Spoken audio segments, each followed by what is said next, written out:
Mobile phone பார்க்கும்போது, TV பார்க்கும்போது எப்படி பார்க்கணும் அப்படின்னா, வெளிச்சமான ரூமுக்குள்ளே தான் பார்க்கணும். அதாவது நீங்கள் இரவு நேரத்தில் டிவி பார்க்குறீங்க அப்படின்னா, எல்லாத்தையும் லைட்டெல்லாம் ஆஃப் பண்ணிவிட்டு டிவி பார்க்குறத தவிர்க்கணும்.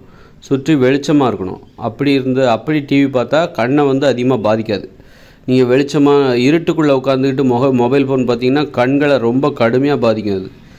அதனால் அதே மாதிரி டிவி கூட தான் இருட்டுக்குள்ளே டிவி பார்க்குறத தவிர்க்கணும். ஒரு வெளிச்சமாக இருக்கணும். உங்கள் அறை வெளிச்சமாக இருக்கணும். பகல் நேரத்தில் இயற்கையாகவே சூரிய ஒளி வெளிச்சம் வந்ததுன்னா பரவாயில்ல. அப்படி வெளிச்சம் இல்லாத பொழுது பகல் நேரத்தில் கூட நீங்கள் நல்ல டியூப் லைட் வெளிச்சத்தில் அந்த டிவியை பார்க்கணும். அது மாதிரி மொபைல் ஃபோனும் அப்படி தான், வெளிச்சத்தில் தான் மொபைல் ஃபோன் பார்க்கணும். இருட்டுக்குள்ளே மொபைல் ஃபோன் பார்த்திங்கன்னா அது கண் பார்வையை கடுமையாக பாதிக்கும்.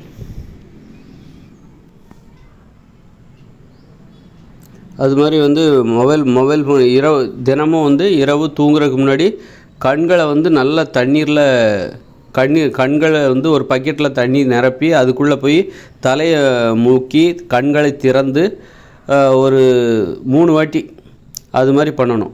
அப்போ தான் கண்களில் உள்ள சூடு எல்லாமே தணியும், ஓரளவுக்கு தணியும். ரொம்பவும் அதுவே தீர்வாக அமைந்து. அதுவே இப்போ பார்த்திங்கன்னா எல்லாருக்கும் 45 வயசுக்குள்ளெல்லாம் கண் பார்வை குறைய ஆரம்பிச்சிருச்சு. சின்ன வயசுலேயே கண்ணாடி போட ஆரம்பிச்சிட்டாங்க. நம்ம கண்ணாடி போட்டதை சீரியஸாக பார்க்கணும். கண்களே தெரியலை பாருங்கள். கண்ணாடி போட்டால் தான் கண்கள் தெரியுது. அந்தளவுக்கு கண்கள் மிகவும் பாதிக்கப்பட்டுக்கிட்டு இப்போ வந்துட்டுருக்கு. அதனால் ஒரு 45 வயசில் கண்கள் அப்படியே மங்கலாக ஆரம்பிக்கும். அப்படியே போச்சுன்னாக்கா அப்புறம் 50-60 வயசுலலாம் கண்ணே தெரியாத அளவுக்கு அந்த மாதிரி ஆகிடும். அதனால் கண் பார்வையை பாதுகாத்துக்குங்க. எதுக்காக அப்படின்னா 2040 இந்த இயந்திர அறிவியல் உலகம் செயலிழக்க போகுது. அதுக்கப்புறம் உங்களுக்கு கண்ணாடிலாம் கிடைக்காது. நீங்கள் தொடர்ந்து கண்ணாடி வாழ்நாள் முழுதும் கண்ணாடி கிடச்சிக்கிட்டே இருக்கும். நம்ம லென்ஸை மாற்றிக்கிட்டே இருக்கலாம், பவரை மாற்றிக்கிட்டு புதிய கண்ணாடி வாங்கி போட்டுக்கிட்டே இருக்கலாம்னு நினைக்காதீங்க. 2040 கண்ணாடியே கிடைக்காது. அப்போ என்ன பண்ணுவீங்க? அப்போ தேவையான கண்ணாடியை வாங்கி வச்சுக்க வேண்டியதான்.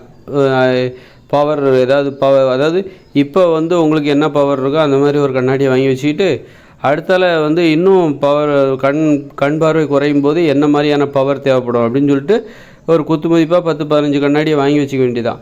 வாங்கி வச்சுக்கிட்டு அடுத்த ஸ்டேஜுக்கு ஏன்னா அதுக்கப்புறம் உங்களுக்கு கண்ணாடி கிடைக்காது. 2040 அப்புறம் உங்களுக்கு கண்ணாடிலாம் கிடைக்காது. அதனால் ஒன்று என்னென்னா இப்போவே கண் பார்வையை பாதுகாத்துக்கணும். எப்படி டிவி பார்க்கணும், இல்லை கண் பார்வையை கண்ணாடி போட்டுக்கிட்டு ஏதாவது டிவி பார்க்குற மாதிரி, கம்ப்யூட்டர் பார்க்குற மாதிரி கண்களை பாதுகாக்கிற கண்ணாடி. டிவி பார்க்கும்போது, கம்ப்யூட்டர் பார்க்கும்போது, அது மாதிரி கம்ப்யூட்டர் பார்க்கும்போதும் லேப்டாப் பார்க்கும்போதும் வெளிச்சமான ரூமுக்குள்ளே தான் உட்காந்து பார்க்கணும். ரொம்ப இருட்டுக்குள்ளே உட்காந்து லேப்டாப் பார்க்கக்கூடாது. ஏன்னா அது ரொம்பவும் ரொம்ப அது கண்களுக்கு அதிக அழுத்தத்தை தரும். அதனால் லேப்டாப் பார்க்குறது இதெல்லாம் பார்க்குறது தவிர்த்து விட வேண்டும். இருட்டுக்குள்ளே உட்காந்து இதெல்லாம் பார்க்கக்கூடாது. மொபைல் ஃபோன் பார்க்கக்கூடாது. தலைவலி வரும், கண் பார்வை குறைவு பயங்கரமாக குறையும். அதனால் முன்கூட்டியே என்ன பண்ணேன், இப்போவே 2040 அப்புறம் வரப்போகிற ஒரு மாற்றம், இயந்திர அறிவியல் உலக அழிவை மனதில் வைத்துக்கொண்டு எந்த ஒரு நோயிலையும் போய் சிக்கிக்காதீங்க. இப்போ ஆரோக்கியமாக இருக்கீங்கன்னா அந்த ஆரோக்கியத்தை பாதுகாத்துங்க. அதாவது ஆரோக்கியத்தை தக்க வச்சுக்கோங்க. இன்னும் மேம்படுத்துவதற்கான முயற்சியில் ஈடுபடுங்க. மற்றபடி சும்மா அலட்சியமாக இருந்துடாதீங்க. கண் பார்வை குறைபாடு அதெல்லாம் அலட்சியமாக இருந்துடாதீங்க. பல்லெல்லாம் ஒழுங்காக பார்த்துக்குவாங்க. சொத்தை வந்துச்சுன்னா அதை உங்களுக்கு டாக்டர்லாம் அங்கே இருக்க மாட்டாங்க. 2040 டாக்டர் இருக்க மாட்டாங்க. 2040 வரைக்கும் இருப்பாங்க. அதுக்கப்புறம் இருக்க மாட்டாங்க. அவங்ககிட்ட எந்த மருந்து கிடையாது, எந்த ஒரு பொருளும் கிடையாது. அதனால் அவங்க இந்த மாதிரி சொத்தை பல்லெல்லாம் பிடுங்கிறதுக்கு ரொம்ப கஷ்டப்பட போகிறீங்க. அப்புறம் அது பிடுங்கவும் முடியாமல் வலியில் கடந்து அவஸ்தைப்பட போகிறீங்க. வலியில் அவஸ்தைப்பட்டு வேறு மாதிரியான பாதிப்பெல்லாம் வந்துட போகுது. அதனால் இப்போவே இருக்கிறத ஆரோக்கியமாக பாதுகாத்துக்குங்க. நோய் வராமல், நோய் வருவதற்கு முன்பே தக்க வச்சுக்கோங்க.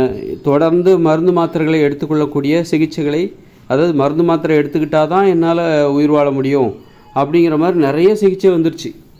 நிறைய சிகிச்சை எப்படின்னா, இப்போ இன்சுலின் ஊசி போட்டே ஆகணும், இல்லைன்னா அவ்வளோதான். அது மாதிரி இதய வால்வுக்கு ஸ்டம்ப் வைக்கிற இதெல்லாம் இருக்குது. ஸ்டம்ப் வைக்கிறாங்க. அதெல்லாம் பார்த்திங்கன்னா அவங்களும் வாழ்நாள் முழுதும் மருந்து மாத்திரை சாப்பிட்டே ஆகணும். மாதம் 1500 அல்லது 2000 3000 மருந்துக்கு இவங்க காசு வச்சே ஆகணும். அந்த அளவுக்கு அவங்கெல்லாம் திட்டமிட்டு, அந்த மருந்து வியாபார கம்பெனிகள் திட்டமிட்டு ஒரு வேலை செய்கிறாங்க. உங்களை ஒரு நிரந்தர நுகர்வோர்களாக ஆக்கி, நோயாளிகளை நிரந்தர நுகர்வோர்களாக ஆக்கி அவங்க நல்ல மருந்து வியாபாரத்தின் மூலம் நல்ல பணம் சம்பாதிக்கிறாங்க. அதனால் ஒரு சிகிச்சையை பண்ணும்போது ஒரு உடம்பு சரியில்லை அப்படின்னா பல இடத்துக்கு போங்க, பல மருத்துவர்களை பாருங்கள். இப்போ அதாவது மாற்று மருத்துவம் பலவற்றை பார்த்துட்டு தான் வேறு வழியே இல்லை, இதுக்கு இந்த நோய்க்கு குறிப்பிட்ட இந்த நோய்க்கு எந்த சிகிச்சையுமே மாற்று மருத்துவத்தில் இல்லைன்னு தெரிஞ்சதுக்கப்புறம் தான் அந்த ஆங்கில மருத்துவத்துக்கே போகணும். அறுவை சிகிச்சை இது போன்ற இதுக்கெல்லாம் அதுக்கப்புறம் தான் போகணும். வாழ்நாள் முழுதும் மருந்து எடுத்தால் தான், அதுவும் ஆங்கில மருந்து எடுத்தால் தான் உங்கள் உடம்பை குணப்படுத்த முடியும் அப்படிங்கிற மாதிரி ஒரு சிகிச்சை எடுக்கிறதுக்கு முன்னாடி மாற்று மருத்துவத்தை எல்லாத்தையுமே பாருங்கள். மாற்று மருத்துவம், ஹோமியோபதி, சிலது மருந்துலேயே சரியாயிடும். ஹோமியோபதி, நாட்டு மருத்துவம், சித்த மருத்துவம் அப்படின்னு பல மருத்துவத்திட்டே போங்க. ஏன்னா நீங்கள் தெரியாதனமாக இதே நோய் இதே அடப்புன்னு சொல்லி ஏதோ ஸ்டெம்பு வச்சுட்டீங்க அப்படின்னா அப்புறம் வாழ்நாள் முழுதும் மருந்து சாப்பிட்லன்னா அவ்வளோதான்.